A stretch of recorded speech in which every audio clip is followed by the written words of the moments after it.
Welcome to Buckeyes Tomorrow Morning for Tuesday, December 2nd. I'm your host, Tom Orr. The Big Ten Championship game against Indiana in 4 days, the game against Michigan in 361 days. If you're planning your next event, make it unforgettable with Grateful Griddle, Columbus's favorite food truck, serving up smash burgers, gourmet sandwiches, and good vibes. Book your catering today at gratefulgriddleoh.com. All right, on today's show, you're going to get to hear a little bit from Indiana head coach Curt Cignetti. He is one of the more interesting folks in all of college football, has done some incredible things pretty much everywhere he's gone in Indiana, obviously. No exception has what was when he took it over. The single losingest team in the entire FBS. Now, number 2 in the nation, headed to the Big Ten championship game with a chance to win their first conference championship in more than 40 years, and their first to be number 1 in the nation heading into the college football playoff. That probably not completely unprecedented, but pretty wild for Indiana football to be in this position. So what are the keys to what Curt Cignetti has been able to do in his time in Bloomington? People and a plan. Was able to bring most of my staff with me from James Madison. We've been together a long time. Bryant Haynes, 11 years. Mike Shanahan, 10 years. My special teams coordinator, Grant Kane, I believe 7. Strength and conditioning, probably 6. Other guys on staff, 5+. And then, obviously it's all about recruiting and development and retention.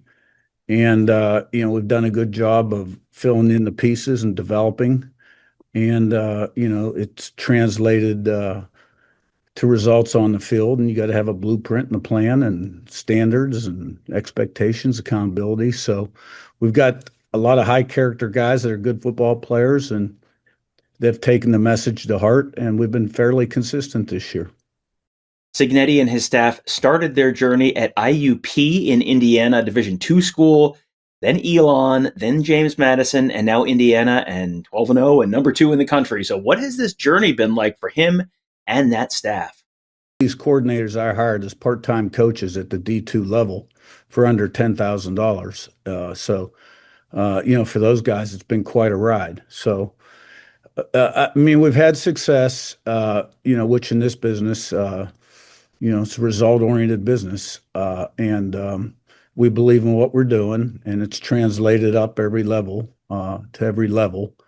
And this is just a bigger stage, I think, where people are taking notice. So we go about things pretty much the same way we did 10 years ago. Now, you're always trying to improve, and believe me, we have organizationally.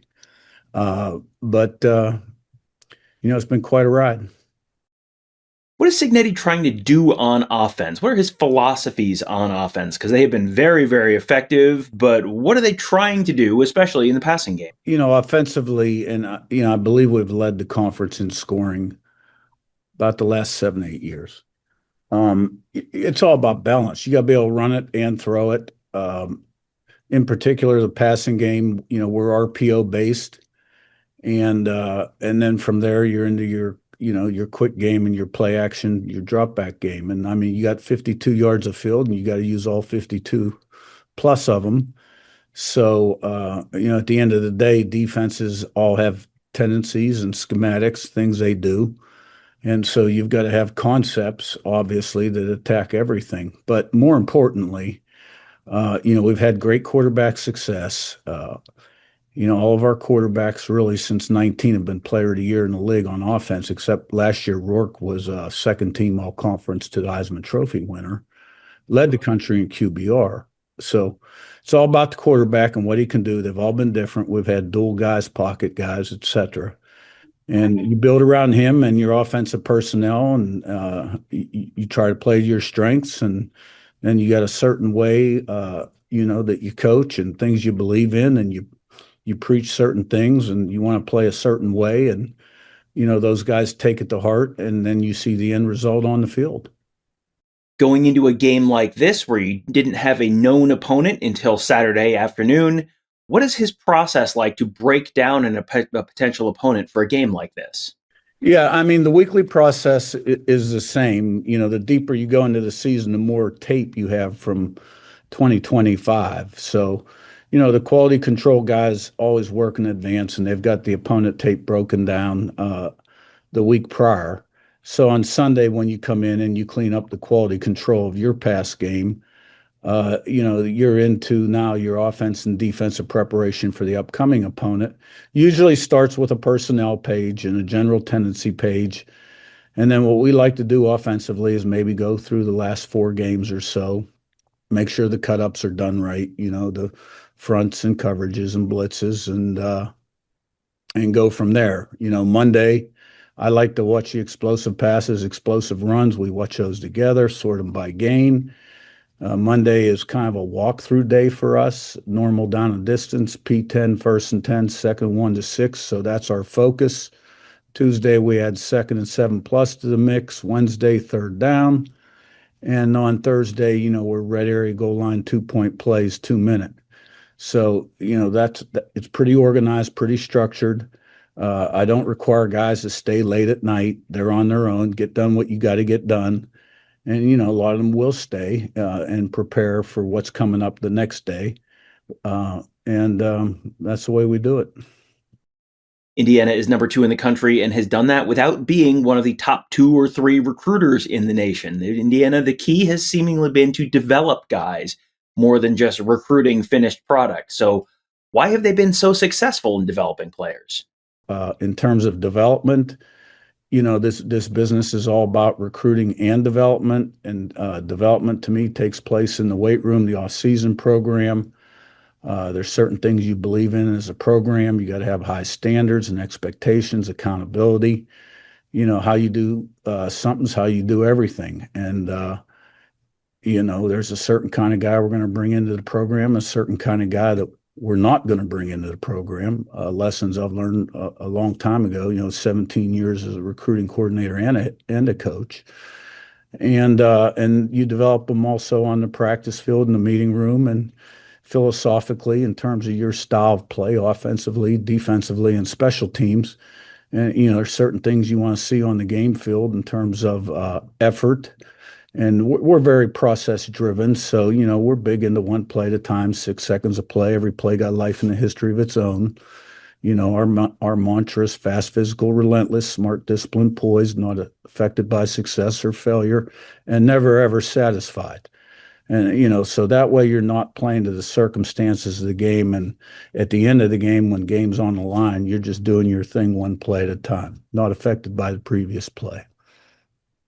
This is already the biggest game in Indiana football history. Number 1 versus number 2, chance to win the Big Ten championship for the first time since 1967.